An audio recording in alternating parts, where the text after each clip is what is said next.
Steroids spiked my blood pressure to 120/92. I gained about 5 pounds in 4 days and I was terrified. But I was able to get it down to 116/78 in less than a month, and here's how I fixed it naturally. This is my secret weapon, and I started this immediately. As soon as I saw my pressure go up, this is what I do, is this natural remedy of garlic water. Now this is super easy to make, super inexpensive. All you're gonna do is peel the garlic, boil it in water, and then let it simmer for a bit, and then pour it in a mason jar or whatever glass that you might have, and just drink it. Drink about 8 ounces, a small glass. You can drink it morning, night, however many times you would like, and you can store it in the fridge for about a week or two. And usually this doesn't last long in my house anyway, so I couldn't tell you how long to really store it.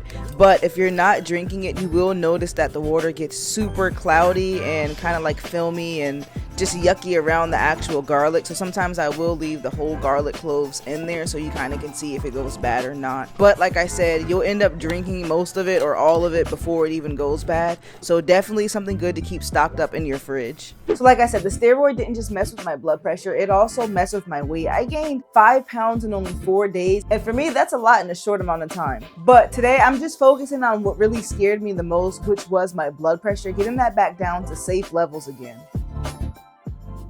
Okay, so let's get into the food. Now, this is a simple breakfast that I ate mostly almost every single day. I like to make home-style potatoes. You can call them home fries, whatever you like. Just no salt seasoning, but they do taste very good. And then sometimes I'll try to get extra protein like the turkey bacon, but I try to limit the processed meat. And some days I'll have something more like this, a Greek yogurt parfait with homemade strawberry syrup, some chia seed pudding, and a little bit of granola on top. And another thing that really helped me out a lot is weighing my food along with going back to my low sodium recipes. Now I had to weigh and track all my food in FitnessPal, and that's something that really helped me trying to get my protein in and making sure I'm just doing the correct macros to help me lose the weight. And along with monitoring my sodium and trying to get this protein goals, the weight normally just slowly falls off along with everything else that I'm doing. And you can see really monitoring how much sodium I'm getting really made a big difference, as well as making sure I get my protein, staying within my goals and also not under eating. Okay, now let's get into some of this low sodium food prep. Now this isn't a normal haul that I would do. This is just kind of like random meals and things that I decided to get that day to help me out.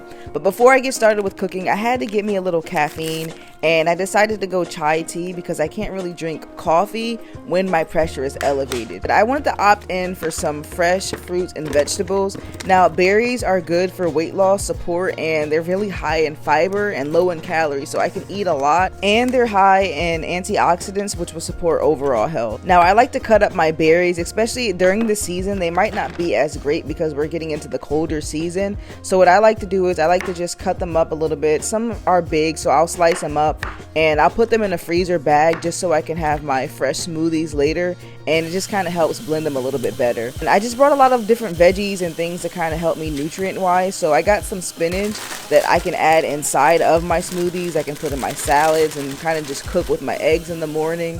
And it's very versatile. You can add it in a lot of different things, and this is a lot of spinach for me, so sometimes I'll leave some out fresh and then I'll put some in the freezer for later. Definitely the frozen ones I like to put inside my smoothies just to keep it nice and thick without adding a bunch of ice and watering it down. Another thing I would like to do is also bananas. I like bananas for potassium and then overall inside of my smoothies, so I will put them in a baggie and freeze them. Like I said, the ice kind of makes it watered down when you make smoothies, so if you do smoothies or smoothie bowls, this can help them be thick and hold toppings so it won't just be like you're eating soup. Now, I'm giving you all these tools and tips. I like to frame these as my blood pressure management foods and tips and not just weight loss foods. Another thing that I like to do is focus on my hydration. I like to make flavored, enhanced waters, not like the store-bought ones that can have artificial sweeteners, you know, all these dyes and extra additives that you don't even need. Using fresh and natural foods like lemon, cucumber, oranges, grapefruit, mint, all kinds of different things can help flavor your water so much better. And if you're not really a water drinker, this is perfect for you because before you know it, the flavor is so good, you'll just be chugging down the water and you'll already have your intake for the day. Now let's get into this new recipe I tried.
So to be honest, I was actually scared to check my blood pressure for a little while now. And I really do feel like my blood pressure has decreased sooner than that month that I said. But just from a month later, I finally had the courage to work up to actually check my blood pressure, because when I get nervous, sometimes I can raise it as well. And each time I got nervous, I was like, you know what, I'm just not going to check it today.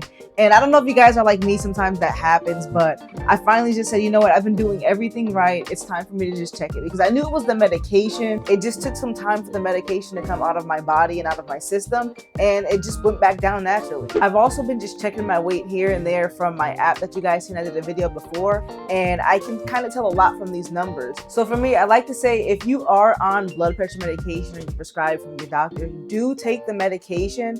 But for me, when I say naturally, because if I was already taking the medication and it raised with the other steroid, I use other foods and natural remedies to help lower my pressure back to normal levels that I already had even with the blood pressure medication. So I don't want to get that confused. Always listen to your doctor, and then you can take additional steps to help you, like I do. Drinking that garlic water, monitoring my sodium with my food intake, and also just that daily exercise, daily walks, nothing too intense, nothing too crazy, but just enough to help you. Exercise just supported the food and everything else that I was already doing. Now, if you're someone struggling with this as well, or just trying to get a little bit more healthier and lower numbers, I am proof here. I always say I'm the guinea pig, like a science experiment. I test out recipes and all kinds of different remedies and methods to see if it can help lower my blood pressure, in hopes that it might save you guys some trouble. You can try it as well. And if you're new to the channel, just go ahead and subscribe, because I do a lot of content like this. I also show you guys tons of recipes. I go on live stream and test out some of these recipes for fun, so you guys can check that out.